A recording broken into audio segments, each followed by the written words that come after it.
friends or network. And when it comes to understanding what you're doing or who could be your allies or who could even be your evangelists, friends who know you enough and have seen you walk through the process and even become successful with it, will either want to know more about what you're doing or we're willing to share and speak to it. It's network at the end of the day. And those friends can lead to relationships that lead to partnerships, that lead to brand deals, that lead to opportunities. So it's a component of what kind of friends and where they get involved, not just carte blanche, I need more friends and I want more people around me. That's more influencer, which is kind of not exactly what I'm talking about.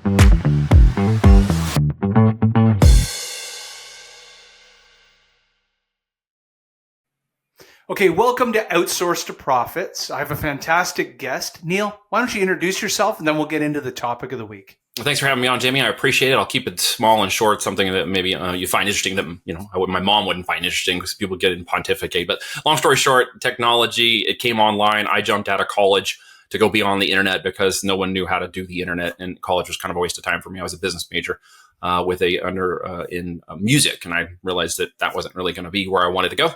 Long story short, got in technology and business, developed my company after leaving and firing the man in 2007 when I left my IBM career about 17 years ago. Built a series of companies and most importantly been focused on the e-commerce world, physical products and digital products and e-com specifically.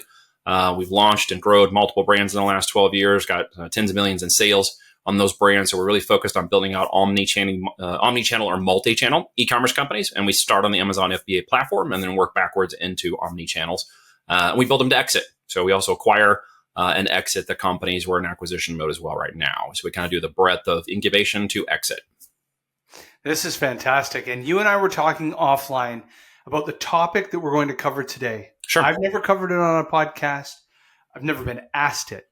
And it's a little bit about origin stories on why you choose to set up certain businesses, why you chose a certain market, and more importantly, what are the first principles to which I've done this now 3 times. So the first time was more accidental, where it becomes very intentional when you start your third and one day more agencies. You'd start to develop a framework Ray Dalio would call first principles, that this is the order of operations and the rules to running a business. So I'd love to know from you, number one, why you've set up your business or businesses a certain way, or you chose those markets. And number two, let's dive into your first principles. Yeah. So Voltage is actually a holding company that has multiple businesses underneath it. There's SaaS business, there's a consulting business. We have 8 different brand businesses that are running underneath it and 250 client accounts that we support in an incubation, as well as in the process of acquiring 5 companies by the end of 2025 into that portfolio. So as we look at businesses and my own objective as I left and fired the man and burned the boats, but kept the bridges in place when I left in 2007, it was to build around the 5 F's that I, over 17 years, have come to be the principles of my vision and strategy for working this business and anybody who gets involved in it. And that's the faith, family, fun, and finances aspect of freedom, of making sure that we have a business that balances time, energy, attention, and money out of it. So as I got involved in the businesses and I put profit first in one of my first businesses that failed in a major way and was too focused on Mike Michalowicz's profit first model, you mean? The profit first model for me did not work because what happens is you make compromises, you're willing to do certain things because of the profit or bottom line. You're willing to push certain barriers that are probably not necessary to push, or sales challenges you want to go after and whatnot. And you tend to push hard on the wrong metrics and miss the ones that make the most long-term developed relationships as a part of any business model, right? The networking and principles of net worth. So when I discovered doing that the wrong way and failed at it miserably, I realized, okay, I need to invert this relationship on its head. I need to focus on the purpose and the value of what I'm doing, and then the profits would come out of that. And that was a really tough lesson to learn. And the profits, again, for me, aren't just the financial profits. Everyone talks about that. But if you have no balance of family and life and friends and anything else, and you don't have the freedom of the enjoyment of the business, you're going to be enslaved by it. And you're going to find that it's, you're stressed out and you don't like Mondays and, all this nonsense that we try to get away from in most of our lives and end up right back in it in a business that you own, working it more like a job than an entrepreneur or a business owner would. And you're never going to reach a level of business investor if you go that direction. It will crash and burn. So long story short, I just learned how to fail up, fail sideways, and keep failing forward. until I learned that the best model I discovered was the one by which I empower others in their business first, get them to success in their business as a trained operator, and then work them into a position of how to become a CEO. At that point, they're empowered in their own business. They know the metrics and success by growth, and then they become great operators who know how to run these e-commerce companies. And by proxy, I can then work with them under profitable arrangements to own and operate companies, or even help my clients with companies, or purchase companies, or go into partnership with people in which I have these operators now managing those businesses for me, giving me time and freedom, giving them opportunity, and without any employees, without any warehouses, no tenants, termites, or toilets to manage any of that either. So the whole model has now shifted away from once upon a time having 20,000 square foot warehouse and 12 employees to none of that. So I can run this on 50 acres in the country and homeschool my family, have the freedom that comes along with that, and then give back more of my time to empower others to get to that as well. So your 5 Fs are quite philosophical in nature. When I think of my first principles, they're kind of like hard-coded tactical things. And let's come back to the 5 Fs in a second. Yeah. Let's go back to the origin. You mentioned it a couple times. You were working for the man. Many times that is the catalyst, or the compelling event, or the inception point to have you change. You went in, you started a business, you burned the boats, as you said. Why this industry, this vertical, this market, this ideal customer profile? What was the framework you used to choose this particular entity? This model of business? Because I failed through 3 or 4 other versions of it until the 5th one actually took off. As I mentioned, there were a number of times I pivoted through different things, even startup and capital raises where we raised millions of dollars into an early venture startup with a patent behind it, right? That's going to be the most awesome patent no one's ever heard of.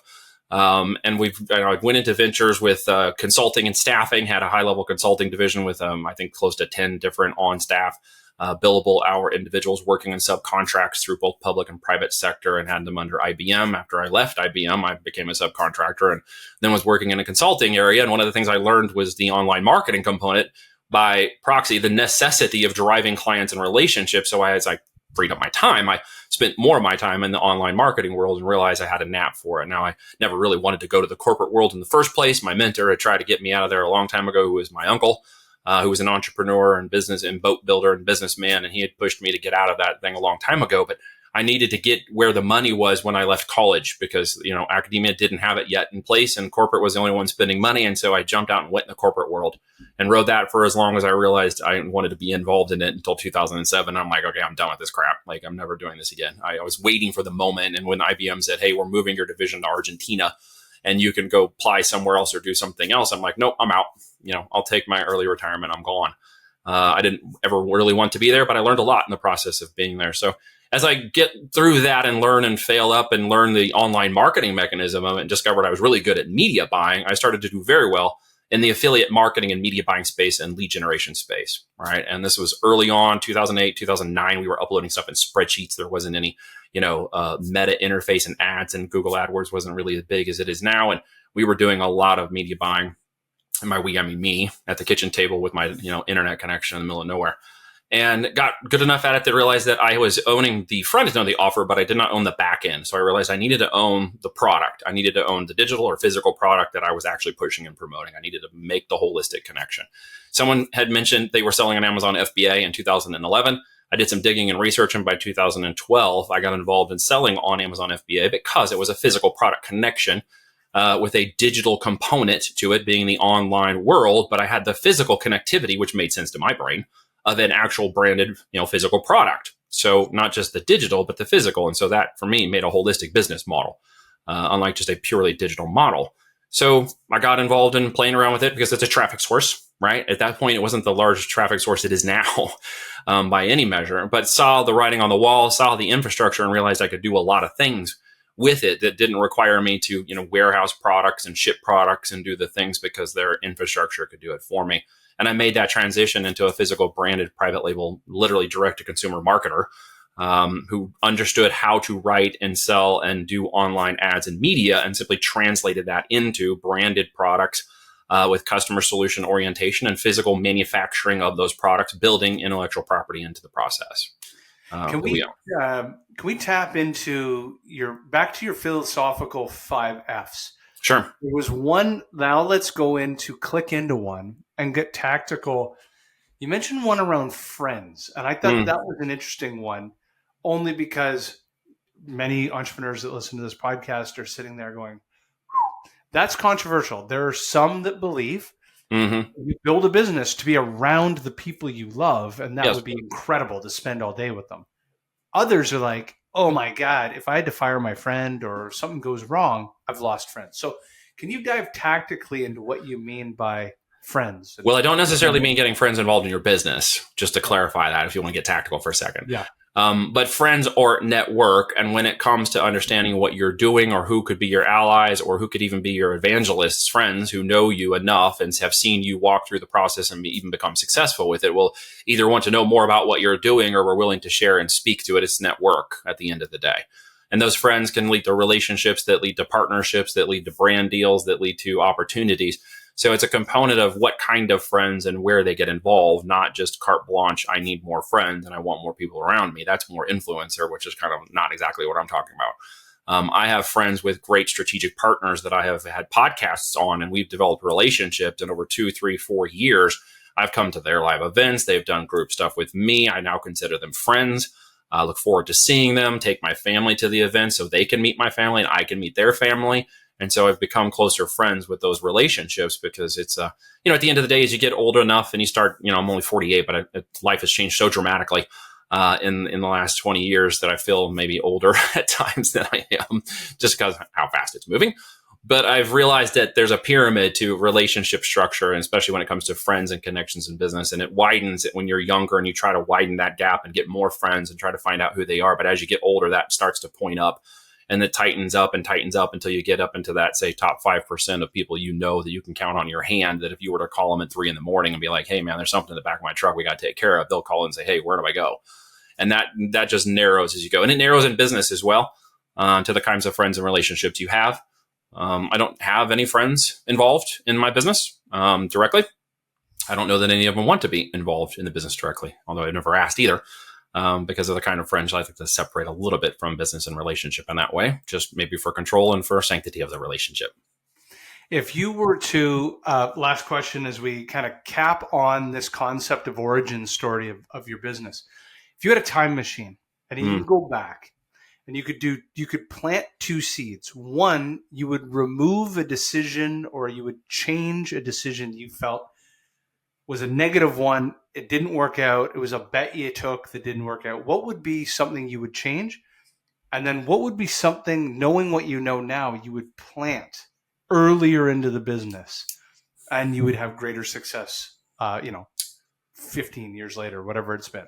Man, it would be hard to change anything that happened negative in my life because number one, I'm still here. So I'm not out of the fight yet in this world.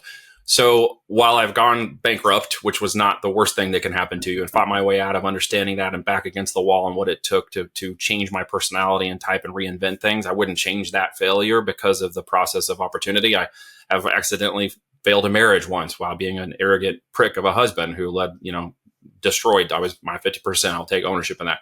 So I wouldn't change that either because it changed who I was and the willingness to understand my wife, who I've been with for 19 years, and I have 4 daughters now. And to communicate with them and understand that I wasn't ready for that as a man. And that refined me, that fire, build gold out of that, if you will. So I really wouldn't say that I would change anything because I love where I'm at. I love where I live. I love my wife. I love my family, my kids. I love what I do for business. I honestly wouldn't change a single thing in my personal life to change anywhere I'm at now personally in business or life or with my family or with my wife. You wouldn't plant an earlier The seed? one thing I would have changed in the world, and it's going to sound silly, is I would have left that extra money I had sitting in Bitcoin at $600. I would have just left it there and forgot about it and just put it away and never sold it a few years later when it went to 1,800, thinking that this is the best ever, right? I would have left it, forgot it, and never changed it. Unbelievable. I'm sure I've never invested in digital currency, but Yeah. there must be tons and tons of these stories. No, there's probably hundreds, if not thousands, of those kinds of mistakes. Right. It's just like, it's funny. I look at it now. I see where it's at. It's, 70,000. And I'm like, well, okay, whatever. Next. Yeah. Well, this was fantastic. How do people get a hold of you? Who do you serve? How do people get a hold of you so they know, hey, this was a great episode. I'd love to get a hold of Sure. you and talk further. Yeah, I mean, simple terms, if you want to read the book, Almost Automated Income with FBA, you can go check that out. Bestseller rated on Amazon. Teaches the principles and strategies of our 5x5 program and the 5 steps that all sellers need to take if they're going to launch and grow and build in this business model. Go to voltagedm.com, check out the free presentation. My mentor, Kevin Harrington, and I go through our as seen on TV strategy.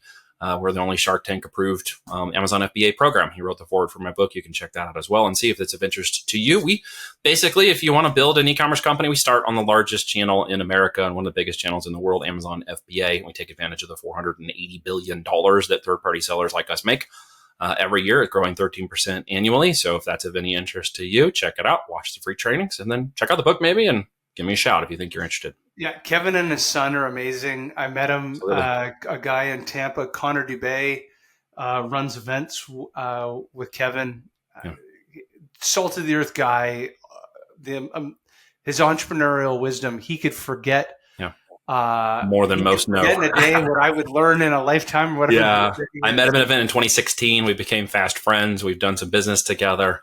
And then when I said, hey, I'm writing this book, I'd love to feature you. Would you be willing to do the foreword? He said, absolutely. And he helped me write the foreword for the book, which was amazing. Fantastic. Great pleasure meeting you. Great pleasure meeting you. Thanks, Jamie. Thanks a lot.